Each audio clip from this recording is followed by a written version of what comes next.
네, 제목 한번 같이 읽어보도록 하겠습니다. 자, 시작. 정결한 공동체, 형제로 대한다는 것은 형제에 대한 형제를 대하는 그런 우리의 태도가 어떠해야 되는가에 대해서 한번 오늘 본문을 통해 말씀 나누도록 하겠습니다. 자, 고별 설교로 계속해서 말씀을 듣고 있죠. 하나님을 사랑한다면 사랑하는 반응이 우리 삶 속에 나타나야 한다. 그게 언약 백성의 삶의 태도이고 그들의 그 삶이 바로 하나님의 나라의 정신을 이 땅 가운데 실현을 시키는 것이죠.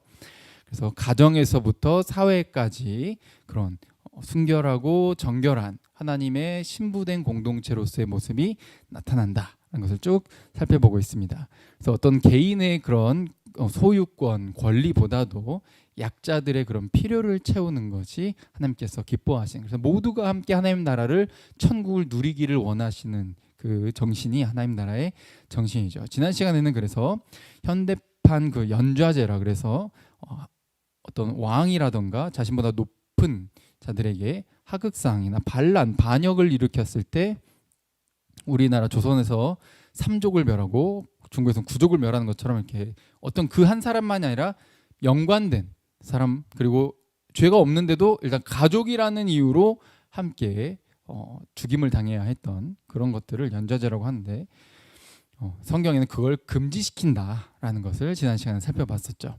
그래서 부모의 죄가 자식에게 전가되지 않고 자식의 죄 때문에 부모가 죽지 않는다. 저마다 각자의 죄로 죽게 되는 것. 근데 아담의 죄가 우리에게 온 것은 원죄라고 해서 그 죄에 대한 성질, 그 본성이 태어날 때부터 갖고 태어나게 되는 것이고, 부모든 자식이든 상관없이 모두가 죄를 기뻐하고 죄에 끌려가는 성질을 갖고 있기 때문에 각자가 각자의 죄로 망해서 죽게 되는 것이죠. 그래서 인간의 존엄성, 그러니까 누구든 존중받고 또 그 하나님 나라의 권리를 누릴 수 있는 자격이 있다라는 것을 살펴봤습니다. 오늘도 그에 이어지는 내용으로서 여러 가지 다양한 법들이 나오는데요. 다양한 법들을 한번 소개하면서 하나님의 뜻을 살펴보도록 하겠습니다. 민식이법이라고 할 거예요. 특히 운전하시는 분들은 이게 이제 또 굉장히 조심해야 될 법 중에 하나죠. 이제 학교 앞에서 초등학생이 안타깝게도 그 운전자에 의해서 학교 앞에서 스쿨존인데도 불구하고 죽임을 당했던 그런 일이 있었는데 그 어린이의 이름이 민식이었어요. 그래서 민식이가 죽고 나서 굉장히 국민들이 분노했고 그 가해자를 강력하게 처벌하기를 원하는, 당시에 이제 여당을 중심으로 이런 법률을 이제 개정을 한 거죠. 민식이법 해가지고 그 학교 앞에서 반드시 강력하게 그런 사고가 다시는 발생하지 않도록 해야겠다 해가지고 여러 가지를 했는데 기존의 법보다 더 강화된 게 이제 민식이법이죠. 단속 카메라를 그 학교 앞에는 반드시, 그리고 과속 방지턱과 그 카메라를 그 과속 방지 카메라를, 그 단속 카메라를 반드시 설치를 해야 하고, 그리고 신호등이 반드시 있어야 하고요. 그리고 여기 밑에 주요 내용 보시면은 어린이가 스쿨존에서 교통사고로 사망하면 운전자가 3년 이상 징역을 살든지 최고 어디까지 무기징역까지 산다라는 거죠. 그렇죠? 근데 운전하다가 이 3년 이상 이렇게 살게 되는 경우는 음주운전이 이렇게 돼요. 그러니까 이게 굉장히 강력한 법이라 할 수 있죠. 근데 최대가 얼마? 무기징역까지. 이거 좀, 이걸 가지고 말이 많았어요. 서로 논란이 엄청 됐었죠. 여당 야당 막 싸우고, 이거 너무 과도한 거 아니야? 과잉처벌이다.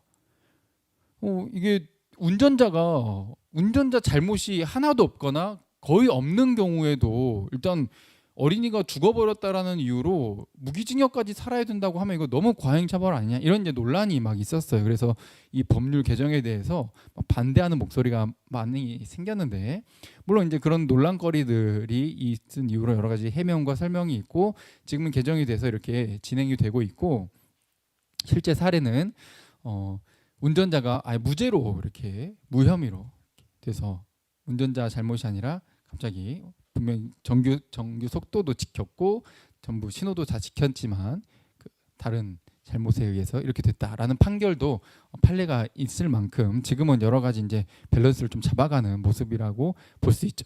그런데 우리가 그래도 좀 보고 싶은 것은 어떤 법이 있는데 그 법을 못 지켰다고 해서 그 법을 못 지킨 그 본인이 실제 잘못한 것보다도 훨씬 더 과중한 처벌을 받게 되는 것을 이야기하는 거죠. 오늘 성경은 그것에 대해서 굉장히 경계하고 있고 그래서는 안 된다라고 이야기를 하고 있어요. 자, 신명기 25장 1절. 자, 시작. 사람들 사이에 시비가 생겨 재판을 청하면 재판장은 그들을 재판하여 의인은 의롭다 하고 악인은 정죄할 것이며 악인에게 태형이 합당하면 재판장은 그를 엎드리게 하고 그 앞에서 그의 죄를 따라 수를 맞추어 때리게 하라. 자, 여기 보시면 시비가 생겨 재판을 청한다는 거죠. 사람들은 별거 아닌 걸로도 막 그래 막 해가지고 서로 싸우고 다투고 결국 이제 이 법정 싸움까지 가는 경우가 허다해요. 이 안타깝게도 교회 안에서도 많이 있어가지고 굉장히 꼴불견이기는 한데, 근데 또 이제 잘못한 입장인데도 뻔뻔하게 나와서 그렇게 가는 경우도 있기 때문에 굉장히 억울한 경우도 있죠. 근데 어쩔 수 없이 사람 사는 사회다 보니까 이게 생길 수밖에 없다는 거예요. 자, 여기도 하나님 나라고 하나님 백성들의 공동체이지만 이런 사람들 사이에 시비와 다툼이 생길 수 있다라는 것을 또 역시 이야기하고 있는 거죠. 우리 교회는 어떻게 저렇게 서로 의견이 안 맞고 싸울 수 있지? 여긴 사랑이 없나 봐. 여긴 교회가 아닌가 봐. 이 교회는 글렀어. 이거 아니라는 거예요, 여러분들. 여러분들 교회에 대해서 오해하지 마세요. 교회 안에서 서로 다툴 수 있고 싸울 수 있고 의견 충돌이 일어날 수 있어요. 이제 중요한 건 그 이후에 이제 대처가 중요한 것이죠. 자, 어쨌든 여기 이제 갑니다. 제사장 혹은 장로들 앞에 가고, 이제 왕정 시대 때는 최고의 재판장은 누구죠? 왕이었어요. 그 왕 앞에 가가지고 재판을 받게 돼요. 그래서 이거는 이제 누가 잘못했다.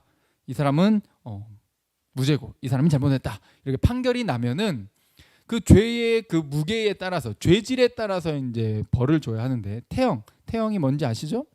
예, 때리는 거예요. 이렇게 때리는 거죠. 조선시대 때 이제 모습인데 이렇게 때리는 거. 근데 3절에 자 시작. 40까지는 때리려니와 그것을 넘기지는 못할지니 만일 그것을 넘겨 매를 지나치게 때리면 네가 네 형제를 경히 여기는 것이 될까 하노라. 아멘. 자, 몇 대까지 때릴 수 있다고요? 40대.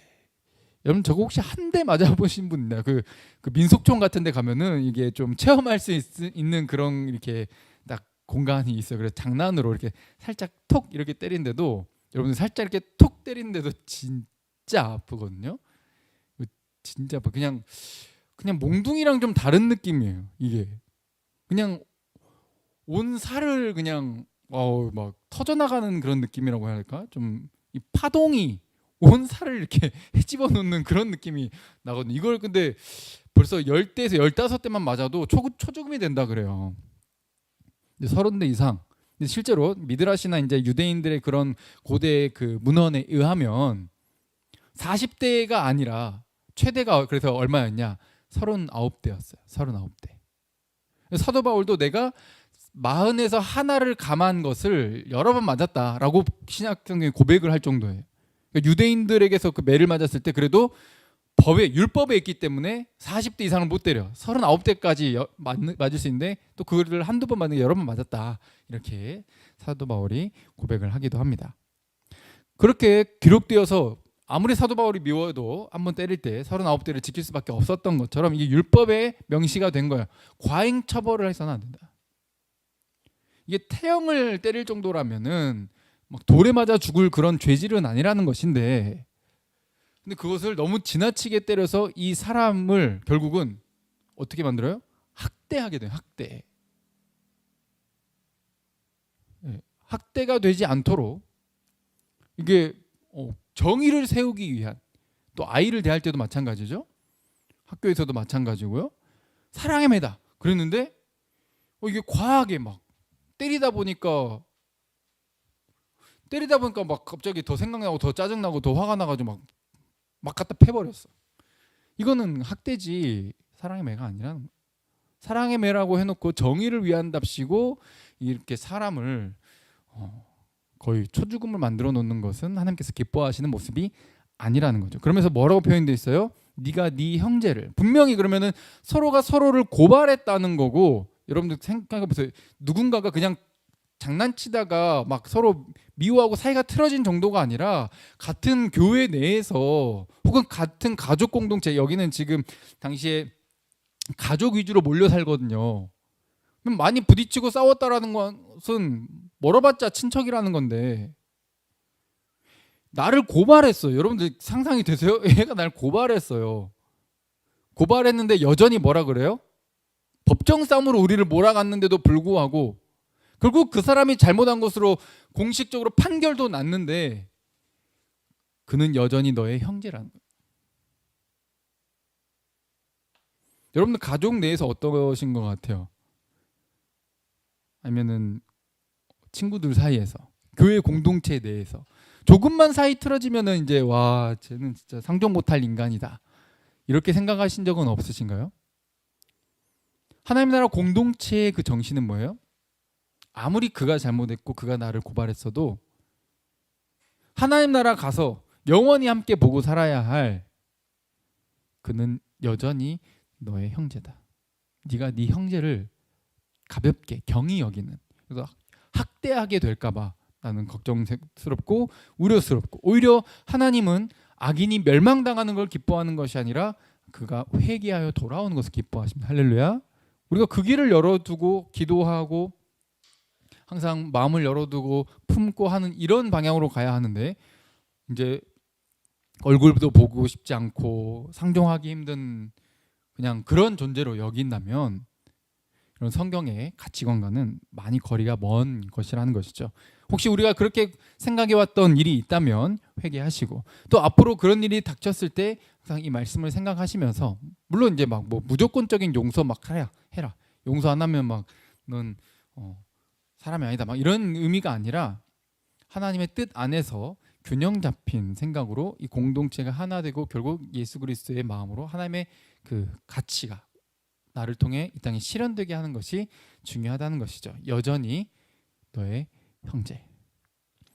이게 세상과는 다른 것이죠. 세상에서는 그냥 이제 좀 잘 안 맞아, 쟤랑 이제 좀 틀어졌어, 심지어 남녀 사이가 틀어졌어, 이젠 와, 길에서 보는 것도 좀 그래.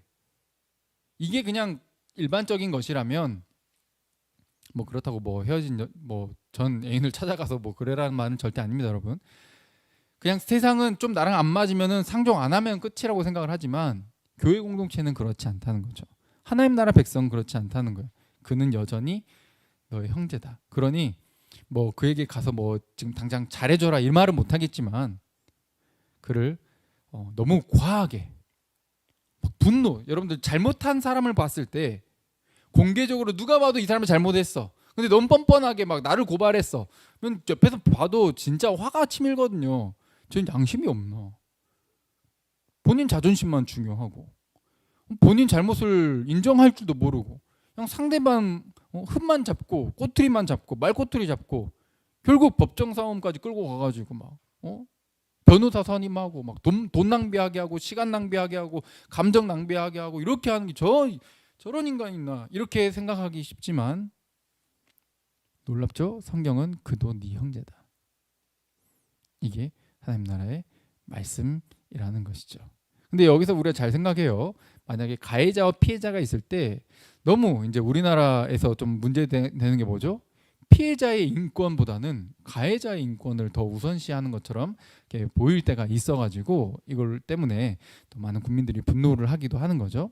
그러나 분명히 피해자를 또 먼저 챙겨야 하고, 그만큼 동시에 가해자도 우리가 저 사람이 가해자다고 해서 인권을 완전히 막 박탈하고 사람이 아니다, 저건 짐승이다, 그래서 저건 짐승 취급해야 된다, 이렇게 하는 것도 하나님이 또 그렇게 썩 좋아하시는, 그 기뻐하시는 뜻이 아님을 기억하시고, 누구든 예수님을 만나고, 여러분들 안진뱅이를 일으키신 것처럼 태어날 때부터 눈이 멀었던 장애인을 보게 해주실 수 있는 것처럼 예수 그리스도의 복음이면 하나님이 불가능한 일을 행하실 줄 믿습니다. 할렐루야.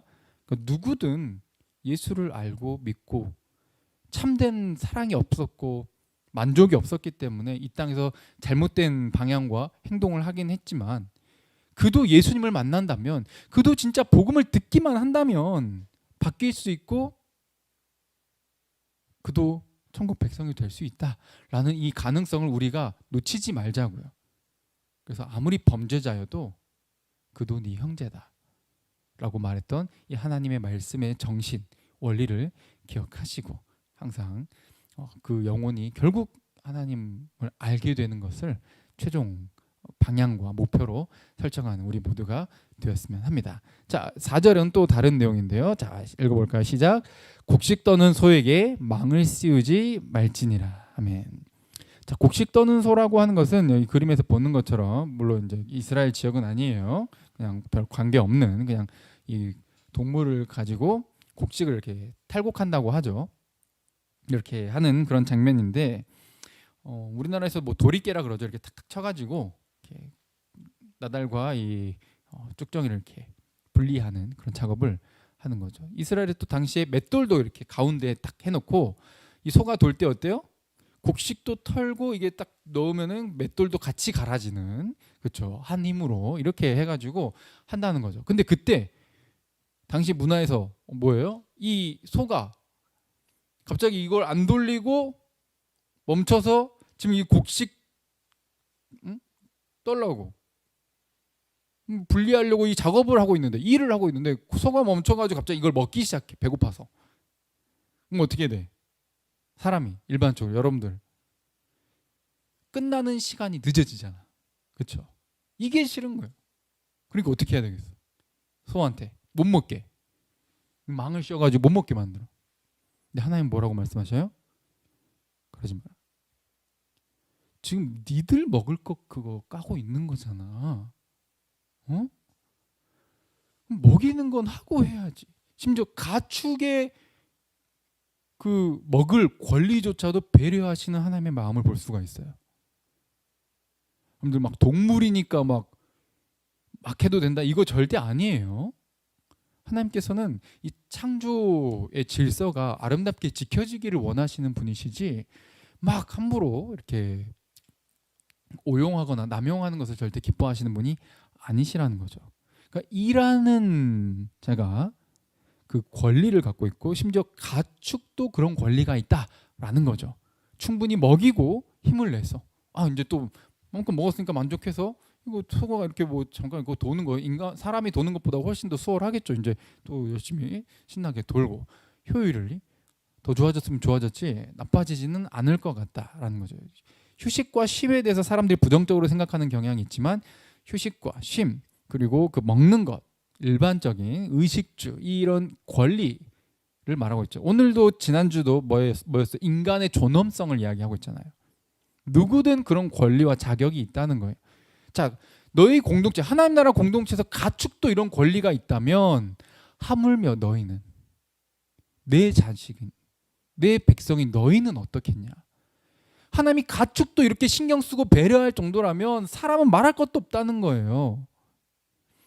예수님께서 뭐라 말씀하시죠? 아궁에 던져질 풀도 하나님께서 이렇게 입히시고 보살피시는데 하물며 너희 일까 보냐. 너희는 관심의 대상이고 너희는 하나님이 먹이고 인도하시고 채우시고 지키시고 보호하시기를 원하신다는 거예요. 근데 믿음이 적으니까 어때요? 어떻게든 내가 해야 되고 내가 이 경쟁에서 살아남아야 되고 이렇게 되니까 지옥을 경험하게 되는 거죠.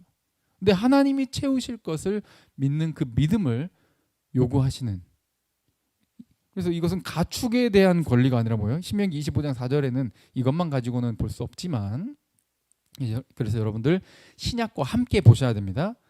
하나님이 책임진다 라는 거죠. 너희는 누가 채운다? 하나님이 채우신다. 공중에 나는 새를 봐라. 심지도 않고 뭐 모아서 이렇게 거두어들이지도 않고 저장해두지도 않는데 하늘 아버지께서 기르시지 않냐? 근데 너희는 저 참새들보다 저 새들보다 훨씬 소중하지 않냐 하나님께. 그러니까 너희 무엇을 먹을까 무엇을 입을까 무엇을 마실까 염려하지 마라. 너희는 누가 채운다? 하나님 채운다. 할렐루야. 이게 우리에게 요구되는 내용이라는 거예요. 그리고 이것을 신약의 사도 바울이 인용을 합니다. 이 내용을요. 어떻게 인용을 하느냐. 자, 9절부터 제가 읽어드립니다. 좀 내용이 많으니까요. 모세 율법에 곡식을 밟아 떠는 소에게 망을 씌우지 말라 기록하였으니 하나님께서 어찌 소들을 위하여 염려하심이냐. 이 말은 뭐 소를 위해 염려 안 한다 이 말이 아니라 가축도 신경 쓰시지만 사실은 목적은 뭐였다? 소가 목적이 아니라 사람. 10절에 뭐라 그래요? 뭐 오로지 우리를 위하여 말씀하신 거 아니냐. 사람의 그런 존엄성, 권리에 대해서 이야기하는 거 아니냐. 누구든 자격이 있다는 거예요. 누구든 일하는 자는 먹고 마시고 존중받고 쉬고 할 권리가 있다는 거예요. 그래서 우리를 위하여, 과연 우리를 위하여 기록된 것이니, 이 표현이 참 멋진 것 같아요. 과연 이건 정말 우리를 위해 기록된 것이니, 밭 가는 자는 소망을 가지고 갈고 곡식 떠는 자는 함께 얻을 소망을 가지고 떠는 것이다. 11절에 보시면 우리가 너희에게 신령한 것을 뿌렸은즉 너희가 육적인 것을 거두기로 과하다 하겠느냐 라는 말이죠. 이건 고린도 교회에 사도 바울이 편지를 보내면서 지금 뭘 요구합니까? 사역자들과 그리고 고린도 지역에게 지금 예루살렘에 엄청 기근이 들어가지고 많은 사람들이 굶고 힘들다. 예루살렘 교회가. 그러니까 거기에 연보라고 하죠. 헌금 이걸 보내주고 이런 것들을 또 부탁을 한다는 거죠. 또 헌금하고 그리고 이것이 사역자들을 위해서 쓰임 받게 되는, 사역자들이 먹고 살 수 있는 것을 너희들이 책임을 져야 한다라는 것을 강조하고 있는 거예요. 사도 바울이 분명하게 인용을 하고 있는 거죠. 우리가 너에게 신령한 것을 뿌렸다는 말은 너희에게 영적인 곡식, 말씀, 복음을 뿌렸다는 거예요. 우리가. 내가 그래서 육적인 것보다 훨씬 더 영원한 것, 복음을 너희에게 뿌리고 전했는데, 아니 이 땅에서 좀 필요한 헌금을 좀 하라고 한 게 과한 거냐라는 말이죠. 12절에 다른 이들도 다 너희에게 이런 권리를 가졌는데 하물며 이 복음을 처음 너희에게 전하고 교회를 세우고 이렇게 함께 쓰임받은 사역자들이 그런 권리가 없겠느냐. 그런데 사도 바울은 어때요? 우리는 이 권리 쓰지 않겠다 라고 말하면서 좀 특별한 케이스를 이야기를 합니다. 이걸 모든 사역자들에게 적용하시면 여러분들 곤란합니다. 사도 바울은 텐트 메이커를 하죠. 자신이 좀 본인이 직접 일을 하면서 텐트를 만드는 일을 하면서 돈을 가지고 자비량, 그러나 이제 헌금을 안 받은 것도 아니에요. 함께 이렇게 메꿔 나가는 일을 했다는 거죠. 근데 이 고린도 교회 상태를 보니까 권리 우리 안 쓸 거다. 우리가 오히려 가난에 처할 줄도 알고 부할 줄도 알고 하나님과 동행하면서 주 안에서 모든 것이 가능한 것을 경험한 사도 바울이기 때문에 범사에 참는 것은 복음을 전하는데 아무런 장애가 없더라라고 고백을 합니다. 오히려 그것이 받고 너희들이 마음이 다치고 막 어려워져가지고 복음이 전해지는데 장애가 생기면 그건 더 안 좋은 거니까 우리는 차라리 이거 준비가 안 된 자들이 억지로 받기를 원치 않아. 장애가 생길 것 같으니까 안 받겠다. 근데 대신에 너희들은 이건 기억해야 돼. 우리는 안 받겠지만 성전에 일을 하는 이들은 성전에서 나는 것을 먹고 제단을 섬기는 자들은 제단에서 함께 나누어 먹는 것을, 율법에 기록된 것을 기억해야 된다는 거예요. 14절에 이와 같이 주께서도 복음 전하는 자들이 복음으로 말미암아 살 것이다. 너희는 그들의 생계를 책임져야 된다 라는 걸 분명히 명시해 놨어요. 내가 이런 경우가 케이스가 있다라고 해서 그걸 가지고 다른 사람이 다 그렇게 하면 안 된다라는 거예요. 일반적으로 보통은 모든 복음을 전하는, 복음을 위해 일하는 사역자들을 너희들이 책임져 줘야 된다는 거죠. 그래서 복음이 잘 전달되게, 교회가 바로 설 수 있게, 말씀이 떨어지지 않게, 백성들이 하나님의 말씀을 바르게 깨닫고 올바르게 사는 것, 천국을 경험하는 것, 이게 무엇인지 하나님 나라의 정신과 뜻을 함께 구하며 갈 수 있게, 교회가 이 세상이 거룩해질 수 있게, 하나님의 백성이 거룩하게 서야, 말씀을 알아야 거룩하게 살고 어떤 게 제대로 된 삶인지 알아야 되니까요. 그래서 이 사역을 온전히 할 수 있게 책임을 지라는 거죠. 디모데전서 5장 17절에도 이렇게 비슷한 뉘앙스로 인용을 했습니다. 잘 다스린 장로들은 배나 존경할 자로 알되. 자, 장로는 여기서 목사님들 말을 하는 거예요. 목사님들, 가르치는 목사님 말하는 거예요. 말씀과 가르침에 수고하는 이들에게는 더욱 그리할 것이니라. 그렇죠? 사도 바울이 또 인용한 거예요.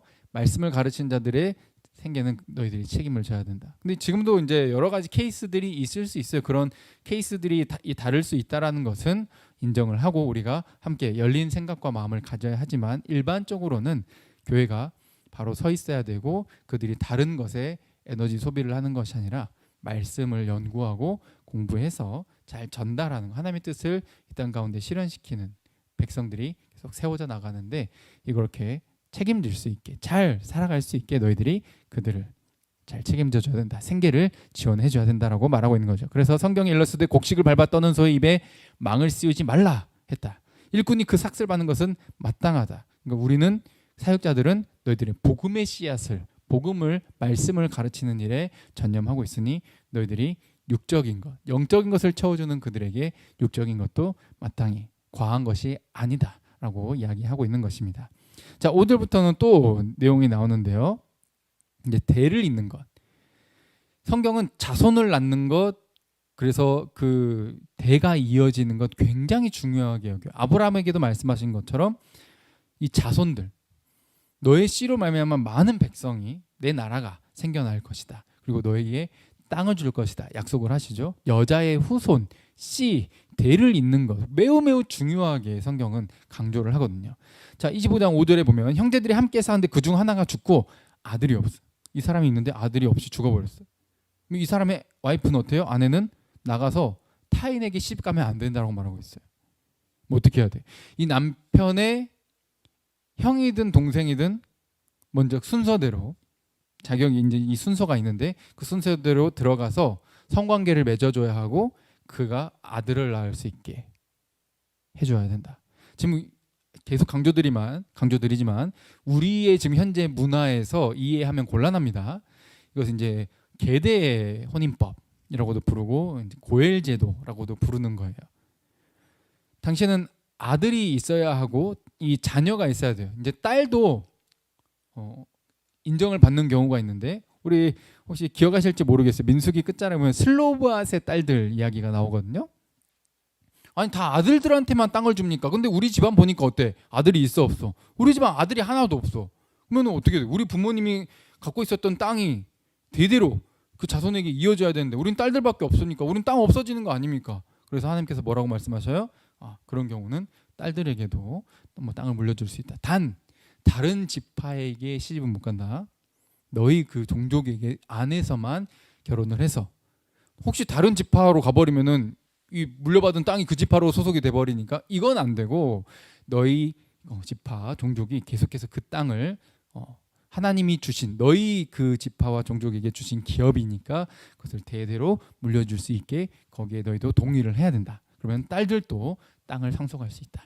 이렇게 이제 법이 되어 있는 것이죠. 그것을 포함해서 대를 이어서 그 땅을 물려받아야 되는 거예요. 근데 자식이 없어. 그러면 어때요? 물려줄 그 땅은 있는데 대가 끊겨버리잖아요. 그리고 다른 사람들한테 넘어가게 된다는 거죠. 그러니 이런 경우가 생겨서는 안 된다. 이 기업은 하나님의 나라를 상징하거든요. 천국. 누구든 권리가 있다는 거예요. 인간의 존엄성. 살다 보면 다양한 일이 생겨. 근데 그 안에서도 누구든 자격이 있고 권리가 있다는 것을 이 전체의 맥락 속에서 하나님께서 말씀하시는 거예요.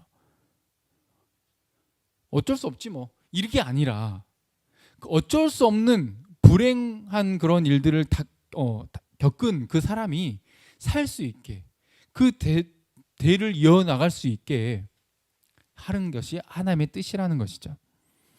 그래서 다른 형제가 혹은 거기에서도 순서가 없으면 친척이 들어가서 관계를 맺어줘야 하고 자녀를 낳을 때까지 이렇게 그런 행동을 해야 된다는 겁니다.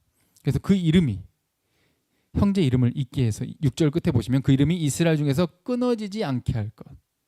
그러니까 이스라엘 중에 끊어진다라고 하는 것은 땅이 없어진다라고 하는 것은 이 지파와 기업에 소속이 안 됐다라는 뜻이고 그 말은 영적으로 보았을 때 어떤 하나님 나라에 대해서 백성이었는데 어쩔 수 없는 일이 생겼는데 끊어져 나간 것이 돼버리니까 이런 경우는 있어서는 안 된다라고 강조를 하고 있죠.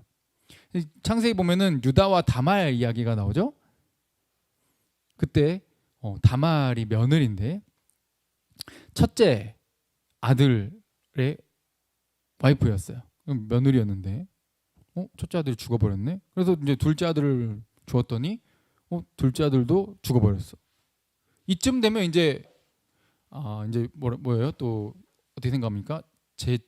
저 다말 제 며느리가 아무래도 좀 뭔가 단단히 쓰인 것 같다. 저주받은 거 아니야? 쟤한테만 가면 남자들이 다 죽어나가는데 이거 일단 셋째가 있는데 아직 미성년이에요. 그래서 좀 가서 너 친정 가 있어. 친정 가 있고 얘가 성인 되면 불러줄게 이렇게 했습니다. 이게 당시 문화니까요. 근데 성인 됐는데 그러면 기다리고 있었는데 불러요 안 불러요? 안 불러요. 그래서 이 다말이 어떤 선택을 합니까? 가서 이제 예쁘게 꾸미고 가서 창녀인 척 하고 있다가 유다가 가서 창녀인 줄 알고 가서 잠을 자게 되죠. 그래서 다말이 임신해서 결국은 며느리를 통해 이제 대를 잇게 되는 좀 이런 콩가루 집안의 이야기가 놀랍게도 성경에 기록된 그런 내용이고, 더 놀라운 것은 그 족보를 통해 예수 그리스도께서 이 땅에 오신다는 겁니다. 그 대를 잇게 해주는 그것이 정의롭다, 정당한 것이다, 하나님 인정하고 계시는 것이거든요. 이것은 다른 것이 아니라 지금 남편을 잃었다라고 하는 건, 자녀도 없다라고 하는 것은 이제 내 몫이 없다는 거예요. 남은 게 없다는 거예요. 빈털털이라는 거죠. 앞으로 살아갈 길도 막막하다는 거예요. 그런 존재에게 어떻게 해줘야 된다? 주변 가족들이 책임지고 그 사람의 몫을 받을 수 있게 해줘야 된다. 이게 고엘제도예요. 그러니까 대신 책임져주고 대신 사주고 대신 갚아주고 하는, 이게 이 기업을 무른다라는 표현이고 고엘제도의 의미인 거죠. 예수님이 참된 고엘제도의 완성자이심을 믿으시길 바랍니다. 우리도 이제 죄와 사망으로 남은 게 없어요. 뭔가 열심히 했고 했는데 어때요? 끝에 죽음이 기다리고 있어. 완전 허무해. 결국 처음부터 끝까지 죽으려고 한 거였어. 그렇게 열심히 공부한 것도, 결혼한 것도, 직장을 다닌 것도, 자녀를 낳고 기른 것도, 나도 죽고 쟤도 죽으려고 한 거예요. 전부 그냥 죽음으로 끝나버려요. 너무 허무해. 근데 이것을 우리 대신 책임져 주시기 위해 이 땅에 오셔서 우리 대신 우리의 목, 우리에게 천국, 하나님 나라의 기업을 선물로, 영생을 선물로 주시기 위해서 자신이 모든 것을 책임지시고 갚아주신 것, 행하신 것, 이것을 고엘제도, 예수님의 사역이 여기에 녹아져 있는 것이죠. 근데 만약 이것을 거부하는 경우가 생길 수 있어요. 거부하는 경우, 만일 그 형제 아내 맞기를 즐겨하지 아니하면, 여러분 왜 우리 형제 그러니까 형수님이었잖아. 어려움이 있어가지고 좀 도와줬으면 좋겠는데 왜 안 도와주려고 할까? 라는 거죠. 도와주고 싶지 않아. 책임지고 싶지 않아. 나는 별로. 하면서 거부를 하면 어떻게 해요? 성문으로 장로들에게로 가서 이렇게 말해야 하는 거예요. 내 남편의 형제가 그 형제 이름을, 대를 이어주는 것을 거부합니다. 내게 그 의무를 안 합니다. 고엘 그 의무를 안 해요. 라고 이제 하잖아요. 성문으로 간다라고 하는 것은 공개 재판장이거든요. 지금으로 치면 거기 가서 이렇게 공개적으로 선언을 하는 거죠. 그러면은 그 성읍 장로들이, 지도자들이 그 이제 거부한 사람을 불러가지고 말을 하죠. 그러면 그 사람이 뭐라고 선언을 해요? 나는 그 여자를 내 아내로 맞는 것을 원하지 않습니다. 라고 말을 하는 거예요.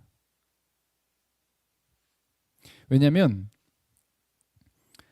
데려오면 이 여자 먹고 살 것, 입을 것 내가 다 책임져야 돼요. 그리고 자녀를 낳잖아요. 그 자녀 양육하는 건 내 책임이에요. 그리고 이 사람이 가야 될 이제 결국 땅 있잖아요. 땅이 물려줘야 된다 그랬잖아요. 아까 이 땅도 내 땅 아니에요. 근데 내가 그 땅이, 이 여자가 자녀를 낳고 이 자녀가 커가지고 성인이 되고 그 땅을 물려받을 수 있을 때까지 내가 내 돈 들여가지고 내 노력을 들여가지고 그 땅 관리해줘야 돼요. 이게 싫은 거예요. 너무 부담돼. 내 잘못도 아닌데 내가 왜 그 책임을 져야 돼? 나 그렇게 경제적인 부담, 내 막 힘, 에너지, 별로 저 여자를 위해서 그렇게 하고 싶지 않은데? 이렇게 이제 거부를 하는 경우가 생긴다는 거죠. 그러면 순서대로 쭉 갔는데 아무도, 예를 들어 아무도 이 여자를 그렇게 책임지고 싶어 하지 않아. 그러면 어떻게 돼요? 그 발에서 신을 벗기고 그의 얼굴에 침을 뱉으면서 그 여자가 수치심을 안겨주게 하는 겁니다. 여자가 남자에, 당시 문화에서 여자가 남자에게 이렇게 하는 거예요. 이 남자는 신발을 벗어서 줘야 하고, 이것은 이제 권리, 주권을 양도한다 이런 의미를 갖는 것이고, 그 앞에, 그 앞이라는 뜻이에요. 얼굴이 이제 앞이라는 뜻인데, 이게 얼굴인지 그 사람 앞인지 정확히 알 수 없지만 얼굴로 이제 많이들 수치심을 안기는 것이다라고 해서 얼굴로 많이 또 해석을 하기도 합니다. 침을 뱉고 말하는 건죠. 형제의 집을 돕고 대를 잇고 이렇게 세워주는 것을 기뻐하지 않는, 즐겨하지 않는 자에게는 이같이 할 것이다. 수치를 안겨주어라 라고 하나님께서 분명하게 법으로 명시하고 있는 것이죠. 그래서 별명이 뭐라고 붙어요? 신벗김을 받은 자의 집. 이게 수치스러운 별명으로 계속해서 따라다니게 될 것이다 라는 것이죠. 그런데 이런 여러 가지 경제적 부담, 이혼했을 때 당신이 키워라, 내가 왜 책임져야, 당신의 아니냐, 이렇게 이제 서로 싸우는 경우가 생기는 것처럼 책임을 깊이 하고, 그리고 정말 유족도 없고 가족도 없고, 어떤 경우 이렇게 애들만 남고 부모가 다 죽어버려요. 또 싱글맘인데 싱글맘이 죽어버렸어요. 이러면 이 애들 어떻게 돼? 또 할머니 할아버지 친척도 없어. 완전히 이제 어떻게 어디 기댈 데가 없는 곳이, 없는 존재가 돼버리는 거잖아요.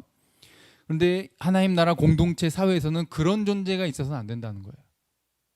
책임을 져줘라. 그게 당시에 과부였고 남편을 잃어버린 여자의 삶이었어요. 그러니까 지금으로 적용을 하면 유족도 없고 가족도 없는, 정말 혼자 힘으로는 지금 당장 살아갈 수 없는 그들을 나중에 자립할 때까지 지원해주는 그 수단이 이 계대 혼인법이었던 것이죠. 그런 문화 속에서 읽어야지, 와, 완전 콩가루 지방이네, 막 이렇게 이제 또 생각하시면 곤란합니다. 근데 또 당시에 그 땅이 있었을 때, 지금도 어때요? 부모나 이런 그런 좀 책임져 줄 수 있는 대리인은 없는데 애들이 뭣도 몰라.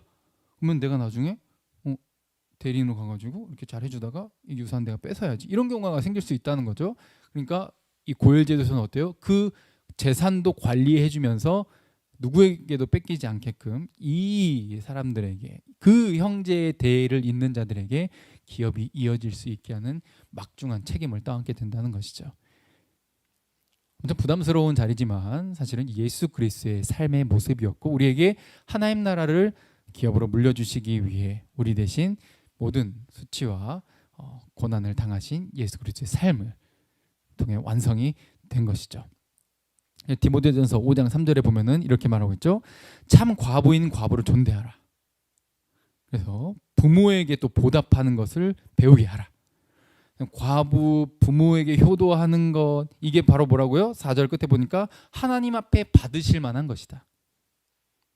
그리고 참 과부로서 외로운 자는 하나님께 소망을 둬 주야로 항상 간구와 기도를 하고, 향락을 좋아하는 자는 살았으나 이미 죽은 거다. 그러니까 이 세상에 내가 이제 의지할 게 없구나 해가지고 막 술퍼 마신다고 뭐라 해야 되지? 술 마시고 좀 다른 막 향락으로 이렇게 가는 게 아니라 하나님께 소망을 두고 기도로 이렇게 살아야 하는 것이, 결국 하나님 나라를 기업으로 물려받을, 책망받을 것이 없는 그런 자의 삶이라는 것이죠. 그래서 디모데전서 5장 8절에 이렇게 말하고 있어요. 자, 함께 읽어볼까요? 시작. 누구든지 자기 친족, 특히 자기 가족을 돌보지 아니하면 믿음을 배반한 자요 불신자보다 더 악한 자니라. 아멘. 여러분들, 형제에 대해서, 이웃에 대해서 배려하고 섬기고 나누고 그들을 지켜주고 함께 더불어 살아가게 하는 것, 그 권리를 누리게 하는 것, 이것을 절대로 가볍게 여기지 마시고 최선을 다해서 살아내는 여러분들이 되시길, 제가 되기를 간절히 바랍니다. 이게 교회의 모습이에요. 세상과 다른 하나님 나라 공동체의 모습이라는 것이죠. 이 악한 모습은 불신자보다 더한 모습이니까요. 그래서 물어보는 겁니다. 처음에 너를 고소 고발한 자도 네 형제, 어려움에 처한 자, 그리고 열심히 우리를 위해서 일하고 사역하는 자 모두 한 공동체, 한 형제라는 거예요. 그러니까 외면하지 말고 그들을 위해서 너희들이 책임지고 수고하고 나누는 것 기피하지 말고 하나님 나라 안에서 우리 한 형제 자매이니까 믿음을 배반한 자고 불신자처럼 더 악한 자가 되지 말고 형제의 범위를 축소시키지 말고 함께 품고 너를 고소 고발한 원수까지도 품으면서 예수 그리스도께서 너희를 향한 이미 보여주신 그 사랑을 살아내려는 것이죠. 이게 교회 공동체입니다. 신명기에서 말하고 있는 하나님 나라의 백성의 모습인 것이죠. 그러니 우리 믿음 안에서 그리고 우리 주변의 어려운 자들을 함께 돌아보며 하나님의 사랑의 그 마음, 하나님 나라의 정신을 살아내며 복음의 씨앗을 함께 뿌리는 데 귀하게 쓰임받는 저와 여러분들 되길 바랍니다. 함께 찬양하고 기도하도록 하겠습니다.